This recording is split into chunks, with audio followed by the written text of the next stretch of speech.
Hello friends, welcome to my YouTube channel IAS gateways.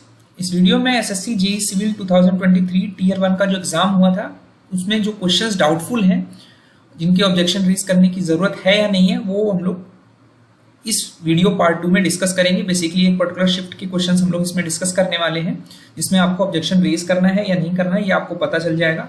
जो questions doubtful थे जो students ने मुझे भेजे, उन स्टूडेंट्स को मैंने कवर करने की कोशिश की है। So this is the video covering the questions of 9th October shift 1।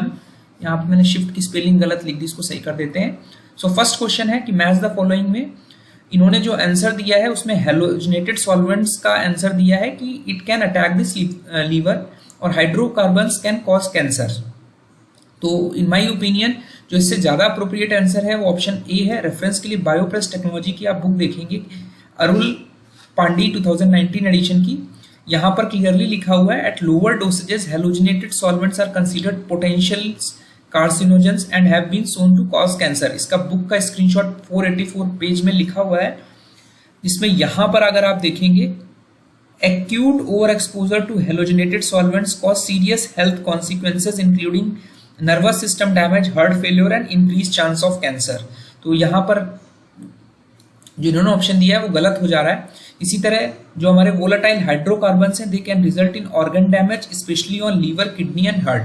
तो हमारा जो एफएसके बरार की बुक है एसेंशियल्स ऑफ फार्माकोथेरेपेटिक्स, उसके अकॉर्डिंग हमारा जो हाइड्रोकार्बन्स हैं they can affect the organ damage and they can damage the liver and kidney. ठीक है, तो इसमें हेलोजिनेटेड सॉल्वेंट जो है they can cause cancer and hydrocarbons can attack the livers. तो हमारा मोस्ट अप्रोप्रिएट आंसर जो होगा ऑप्शन ए है। इसमें ऑब्जेक्शन जरूर रेज कर दीजिए। उसका नेक्स्ट क्वेश्चन है आईएस 11624 के अकॉर्डिंग जो इलेक्ट्रिकल कंडक्टिविटी के बेसिस पे वाटर क्वालिटी की रेटिंग है उसमें 1500 से 3000 अगर माइक्रोमोज पर सेंटीमीटर इलेक्ट्रिकल कंडक्टिविटी है तो हमारा जो वाटर का क्लासिफिकेशन है वो मीडियम होता है। ठीक है, तो रेफरेंस के लिए आईएस 11624 में अगर आप देखेंगे तो दिस इज द रेंज, जिसमें मीडियम 1500 से 3000 है। अलग अलग बुक में अलग अलग टेबल्स दी हुई हैं, बट यहाँ पर आईएस 11624 के अकॉर्डिंग पूछा गया है। तो अगर इसके अकॉर्डिंग देखेंगे तो इन्होंने करेक्ट आंसर दिया है, इसमें ऑब्जेक्शन रेज करने की जरूरत नहीं है। आई वुड सजेस्ट फ्यूचर के लिए भी आप आईएस कोड के रिकमेंडेशंस को फॉलो करिए, बिकॉज जो बुक्स के एडिशन है वो काफी पुराने हो सकते हैं या और अलग अलग बुक में अलग अलग कंटेंट दिया हुआ है। तो आपको यूनिफॉर्म फॉलो करना है और फ्यूचर में आप इस पे ऑब्जेक्शन भी रेज कर सकते हो इसके बेसिस पे। ये एक बहुत इंपॉर्टेंट क्वेश्चन है, इसमें सभी स्टूडेंट ने मोस्टली गड़बड़ कर दी है। एक्चुअली आपको क्वेश्चन थोड़ा ध्यान से समझने की जरूरत थी कि ड्यूरिंग द पार्टिकल बोर्ड का जब आप कंस्ट्रक्शन कर रहे हो, यहाँ पे कंस्ट्रक्शन की मेथोडोलॉजी इन्होंने स्पेसिफाई कर दी कि जो मेथोडोलॉजी है वो पैरेलल प्लेट प्रोसेस है। ठीक है, और इसमें हमारा जो उन पार्टिकल्स हैं वो प्लेन ऑफ बोर्ड के रिस्पेक्ट में कैसे ओरिएंटेड है। इन्होंने जो आंसर दिया है वो 0 डिग्री दिया है, वो बिल्कुल सही दिया है। अगर आप पुरुषोत्तम राज की बुक में चैप्टर 10 में 10.11.2 में देखेंगे तो यहाँ पर लिखा हुआ है पार्टिकल बोर्ड या चिप बोर्ड दोनों एक ही चीज है।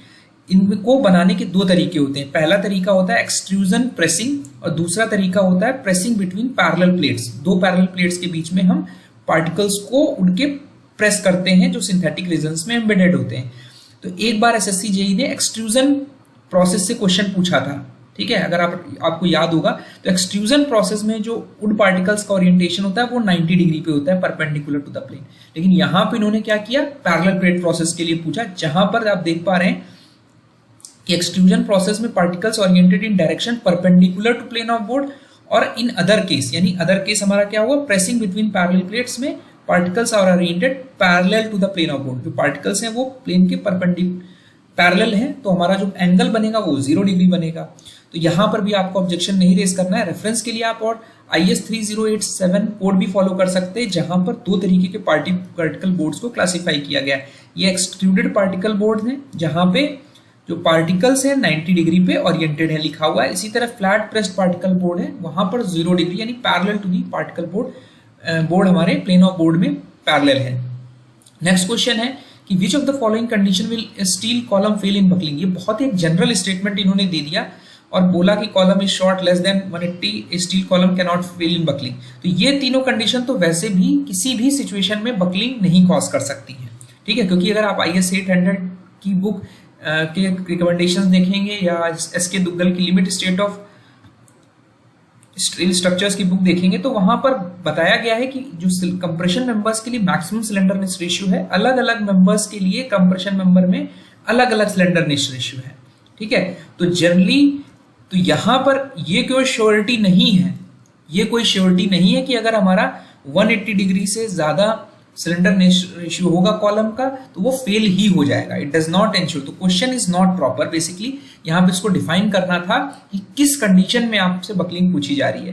तो अगर इन 4 के स्टेटमेंट के देखेंगे तो ये एक सिचुएशन हो सकती है, लेकिन ये हमेशा नहीं होगा, बिकॉज यहाँ पे सिचुएशन नहीं दी है कि मेंबर में कैसे लोडिंग हो रही है, क्या कंडीशंस और भी जो बकलिंग को अफेक्ट कर रही है। तो questions needs to be framed more appropriately. इसमें आप ऑब्जेक्शन रेज कर सकते हैं। उसके बाद नेक्स्ट क्वेश्चन है, इसमें पूछा गया है कि जो आरसीसी बीम का शेयर स्ट्रेंथ है वो हमारा किन फैक्टर्स पे डिपेंड करता है। तो ग्रेड ऑफ कंक्रीट दिया है, मोस्ट अप्रोप्रिएट आंसर यही है। ग्रेड ऑफ स्टील पे बेसिकली नहीं डिपेंड करता, बिकॉज जो रेनफोर्समेंट है वो एरिया ऑफ स्टील रेनफोर्समेंट पे डिपेंड करता है, ग्रेड ऑफ स्टील पर डिपेंड नहीं करता है। रेफरेंस के लिए अगर आप देखेंगे तो जब हम स्ट्रेंथ कैलकुलेशन करते हैं वहां पे शियर स्ट्रेंथ ऑफ कंक्रीट निकालते हैं बीम में, तो वहां पर आप देखते हैं ग्रेड पर डिपेंड कर रहा है और एरिया ऑफ स्टील रेनफोर्समेंट पर डिपेंड कर रहा है। ठीक है, और जो मैक्सिमम शियर स्ट्रेस है वो सिर्फ ग्रेड पर डिपेंड कर रहा है। ठीक है, तो my opinion you should not raise objection on this question also. उसका नेक्स्ट क्वेश्चन है, total area enclosed by irrigation canal that can be included in an irrigation project supplying water to agriculture land by network of canals. यहाँ पे culture level यानी किसको हम culture कर सकते हैं वो एरिया नहीं पूछ रहा, टोटल एरिया की बात कर रहा है, तो ग्रॉस कमांडेड एरिया ही करेक्ट होगा।